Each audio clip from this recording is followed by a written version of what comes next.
Marcus Bennett had arrived at Titan Tech Industries on a bright late spring morning, the building's glass facade gleaming like a monolith against the clear blue sky. A freshly minted master's degree in aerospace engineering hung around his neck like a promise, one he was determined to fulfill here. Since childhood, he had been fascinated by flight. His father, Colonel Edward Bennett, retired, had nurtured that fascination. Every Christmas and birthday, Marcus unwrapped miniature airplane models or engine diagrams, and by the time he finished his bachelor's degree, he already knew he wanted to specialize in propulsion systems. When he completed his master's thesis on fuel-efficient microjet turbines, an innovation that could extend drone endurance by as much as 40%, he was convinced he had the technical chops to land a top-tier defense contractor job. Titan Tech, the largest supplier of advanced unmanned aerial vehicles to the U.S. military, was at the top of his list. He parked in the visitor lot, heart thumping in his chest, and paused to run a hand through his neatly trimmed hair. He checked the portfolio on the passenger seat, bound copies of his thesis, transcripts, letters of recommendation, including one from General Gerald Hawthorne, a four-star general who had commanded special operations units overseas. General Hawthorne's endorsement was more than a mere credential. It was an affirmation that Marcus could excel under pressure, deliver results, and honor his commitments. Marcus had been humbled by the general's offer to write him a letter. Now that letter was clutched in his hand as he approached the sleek revolving doors of Titan Tech's headquarters. Inside, the lobby stretched before him like an echo chamber of ambition. Polished marble floors reflected the high ceiling's recessed lighting. A receptionist, seated behind a glass-walled desk, motioned him forward. "Good morning," she said politely. "How can I help you?" "I'm here for a scheduled interview with Mr. Stephen Caldwell, Titan Tech's CEO," Marcus replied, swallowing a surge of adrenaline. He handed her his identification badge and offer letter from General Hawthorne. The receptionist scanned both, typed a few commands into her terminal, and then smiled. "Congratulations, Mr. Bennett. Mr. Caldwell is expecting you on the 22nd floor. Take the east elevator. Good luck." Marcus exhaled and proceeded to the elevator. Each floor that lit up on the digital display tightened his pulse. 18, 19, 20, finally, 22. The doors opened onto a corridor furnished with plush gray carpeting and floor-to-ceiling windows that offered a panoramic view of the city. He allowed himself a moment to appreciate how far he'd come, from sketching engine cross-sections in his high school notebook to standing here on the threshold of a potential career-defining opportunity. The door to Caldwell's office bore a simple inscription: Stephen Caldwell, Chief Executive Officer. Marcus took a breath, smoothed his navy blue suit jacket, and knocked twice. A voice called, "Come in," and he entered. The office was more opulent than he had imagined. Hardwood floors, a mahogany desk that stretched nearly its entire length, and walls adorned with framed photos of Caldwell, shaking hands with defense industry luminaries. Caldwell himself sat behind the desk, lean and imposing, his silvering hair combed back with military precision. He wore a dark tailored suit, and his sharp blue eyes regarded Marcus with the cool appraisal of someone accustomed to power. "Mr. Bennett," Caldwell said smoothly, motioning toward a leather chair. "Please, have a seat." Marcus sat and laid his portfolio on the desk, his palms suddenly damp. "I've reviewed your resume. Master's degree from East Coast Polytechnic, glowing recommendations, published thesis. Quite impressive." "Thank you, sir," Marcus said, sitting up straight. "Yeah, I'm excited to discuss my potential contributions to Titan Tech's drone propulsion R&D team." Caldwell steepled his fingers and studied Marcus for a moment as though weighing his worth. Then he leaned back in his chair, arms folded behind his head, and said, "I understand you have a letter of endorsement from General Hawthorne?" Marcus's throat went dry. He retrieved the envelope from his portfolio and placed the general's letter on the desk. "Yes, sir. He kindly recommended me based on my work in microjet turbine efficiency." Caldwell glanced at the letter, noting the Department of Defense seal at the top. He set it aside without opening it, then fixed Marcus with an inscrutable stare. "General Hawthorne believes in you, I'm sure. But Titan Tech has its own standards." His voice grew colder. "Mr. Bennett, Titan Tech does not hire someone like you." Marcus's breath caught in his throat. Someone like him? He blinked, certain he had misheard. "Excuse me, sir," he said, trying to keep his voice steady. Caldwell's lips curled into a thin smile. "I don't hire your kind. Good day."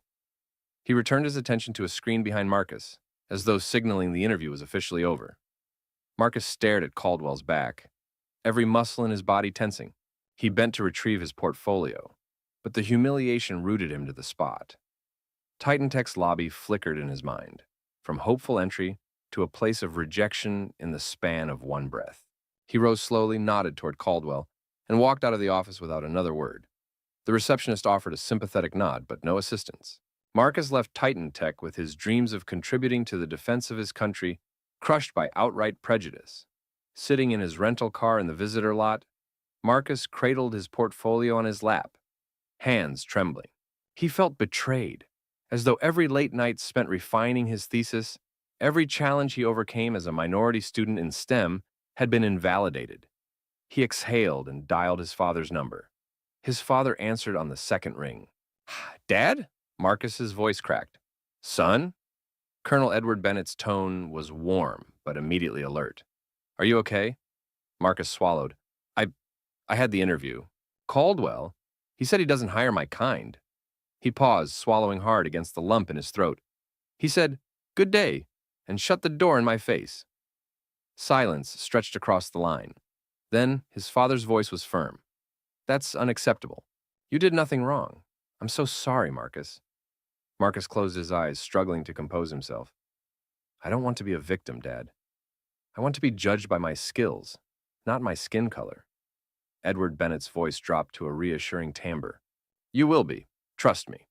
He cleared his throat. "I know someone who can help." He paused. "Call General Hawthorne. I want that letter to be more than just words." Marcus exhaled tears he did not know he was holding back. Thank you, Dad." He hung up and reached for General Hawthorne's number. His fingers trembled as he pressed speed dial, and within minutes, he found himself relaying Caldwell's words to a man whose very presence demanded respect. Later that afternoon, Marcus sat across from General Gerald Hawthorne in a modest conference room at the General's suburban office complex. The walls displayed photos of Hawthorne meeting dignitaries, shaking hands with presidents, and receiving medals. A young aide hovered nearby with a secure tablet and a stack of Marcus's documents. Hawthorne, dressed in an immaculate dress blue uniform, watched Marcus intently. "Stephen Caldwell told you, 'I don't hire your kind'?" The general's voice was calm but surging with anger. Marcus nodded, voice tight. He handed Caldwell's business card and repeated the offense. Hawthorne's jaw clenched. "That's unconscionable. You have every right to work wherever your talent takes you." He motioned to the aide, who projected Titan Tech's executive board roster and the Undersecretary of Defense's contact information on a retractable screen. "These are your allies now. Titan Tech cannot ignore a direct communication from the Department of Defense." Marcus's heart pounded as the general explained his plan. Within 30 minutes, an email demanding immediate review of Marcus's application would go to Titan Tech's board, and the DoD liaison. Additionally, Hawthorne insisted that Marcus be prepared for an expedited interview process, even at the cost of public embarrassment for the company if they resisted. "You'll be sitting in my office again tomorrow morning at 800, Hawthorne said. "Bring all your credentials. I want them to understand that turning you away was a mistake, a costly one." The next morning, Marcus woke before dawn. A restless tension drove him to dress in his interview attire, even though he had no idea what would come next. He arrived at the general's office promptly at 800. The aide ushered him into the same conference room. General Hawthorne entered a few moments later, flanked by a DoD liaison, who carried an envelope stamped, "Immediate high priority." Hawthorne's expression was resolute. "Mr. Bennett," the general began, "I've forwarded an official inquiry to Titan Tech's board and the Undersecretary of Defense. They have 24 hours to rectify this. In the meantime, you'll interview with a smaller defense contractor, KKR Dynamics, this afternoon. But Titan Tech will make their choice first. They either offer you a position fitting your qualifications, or I will escalate to the Secretary of Defense in Congress." Marcus nodded, relief and gratitude washing over him. Over the next 2 hours, Marcus walked Hawthorne through his thesis, equations modeling microjet thermal efficiency, bench test data, projected fuel savings percentages, and potential integration schemes for Titan Tech's newest drone prototypes.